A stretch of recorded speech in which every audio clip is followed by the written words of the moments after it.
What I do is I work with small to medium-sized businesses to help them bring their company into the spotlight. And I use my background in broadcast journalism to show them how they can get more media attention, but more perhaps important than that, how they can create a social media message and make it go viral. And this is really critical, to have that fresh content, to have that new information that's out there, so that you're able to keep carrying your message beyond a little brochure or a 30-second commercial.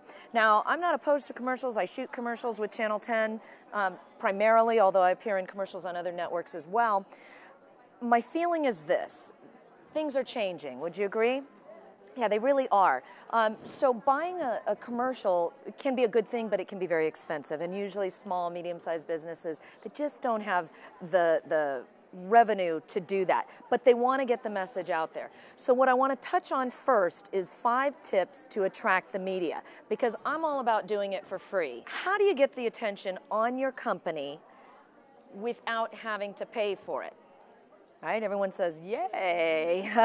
You do a number of things. The one thing I want to remind you is when you're presenting to the media, we're going to get into Twitter and all the social media because that's important. That's a good one. And by the way, feel free to jump in on the conversation. But the key is, let's attract the media. Let's go back to old school. Old school means ABC, CBS, NBC. Oh yeah, now you got Fox, and you have all these different stations that really weren't around when I was first on the air.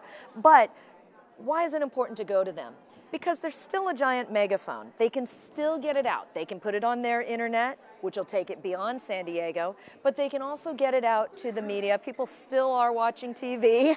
They're not reading newspapers, but they are still watching TV news a little bit anyway. So it's still important to try to attract them. How do you do it?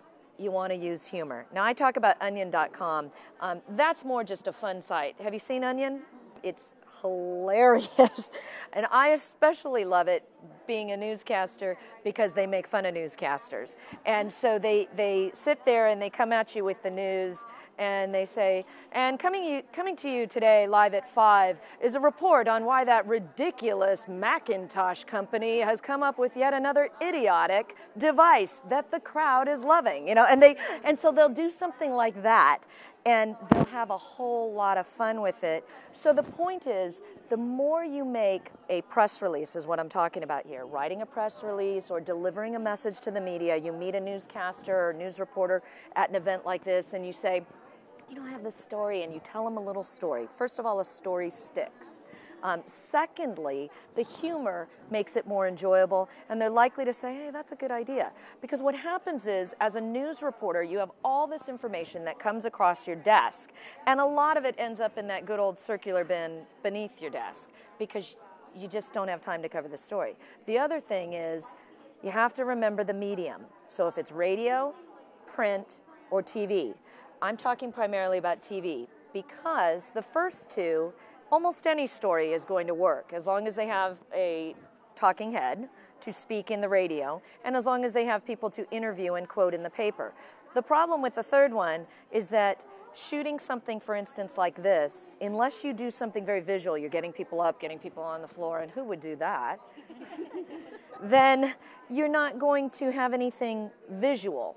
It's just people sitting around at a table. But now if you're a small company and you go to them and you say, well, I have a story, and then you link it together with some other visual event, whether you produce an event, a forum, or you create a story. Maybe it's about an individual person fighting cancer or something, and what they're doing. Maybe it's about a guy who goes and changes tires, the Good Samaritan he's called, and I've actually covered that story. And he's changing tires alongside the road. That's a great story. Reporters light up. What? Cool story. Because we're going to get in the car, we're going to show me driving when I do my stand-up. And then we're going to actually take pictures of this guy changing tires and think about the natural sound. You'll hear all the clanking of the wrench and, well, I've never changed a tire, so I couldn't tell you what sound you'd hear. But you're going to have, a lot of stuff going on. You're going to have people on the side of the road and kids crying in the back of the car. Wow, that's a story. That's a feature story. And that's primarily what you all are doing. You're not doing the breaking news. It's not a drive-by shooting. It's not a fire. It's a feature-oriented story.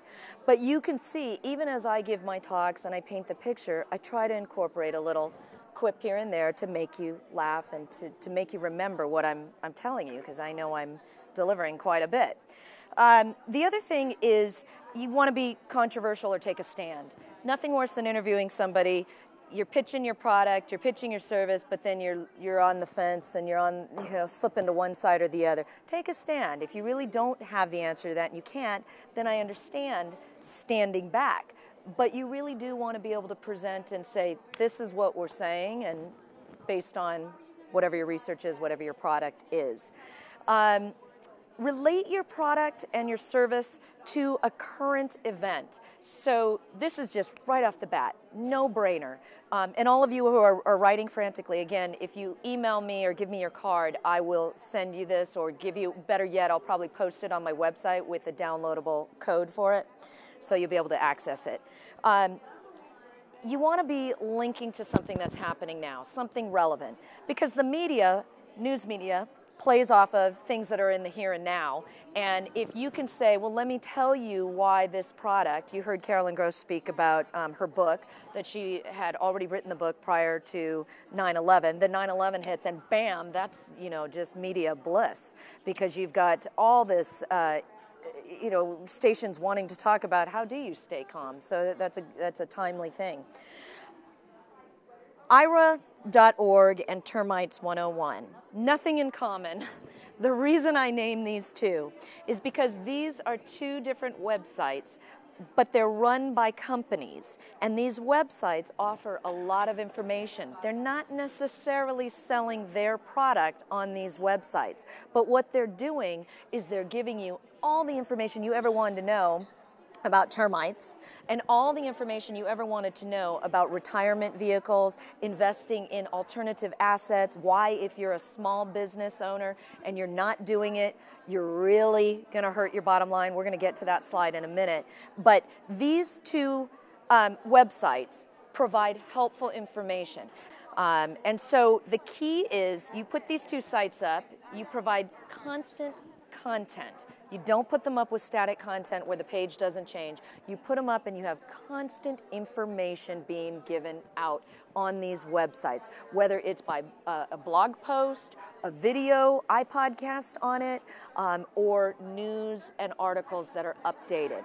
So you say, well, that's all grand. How do I do that? That's where you usually need to bring somebody in, because you're busy running your business, and promoting it is different. You can promote it to some degree. You can take the stage, you can write books, you can participate in forums, you can advertise, but really bringing the whole picture together is getting a plan in place that you're going to go step by step, and you're going to say, I'm going to have constant new information. If you are not providing new information on your website, you are doing a huge disservice to yourself. Creating public events, we touched on that. When I was with Channel 10, I did an event called 10 Leadership Day. It was 20,000 strong. Remember? Very large event. Very, very proud of that event. Sadly, they don't do it anymore. I think I really did a tremendous amount of the work in that, and it was my baby.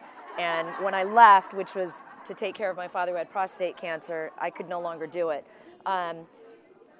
You don't have to do an event that size. You can do a small, intimate event. It's having these brown bag lunches. It's having, on a Saturday, a session. It's networking. It's getting something out there, then getting into their hands vital information, and then saying, I'm going to be your constant resource. I'm going to be billed as your expert on this subject. So Jeff Neighbors is the expert in retirement vehicles, because he has done so much research, continues to do that research, and continues to push himself out there in this area. If he quit posting to his blog, if he quit updating his sites, he'd no longer be the expert. Somebody else would take that slot.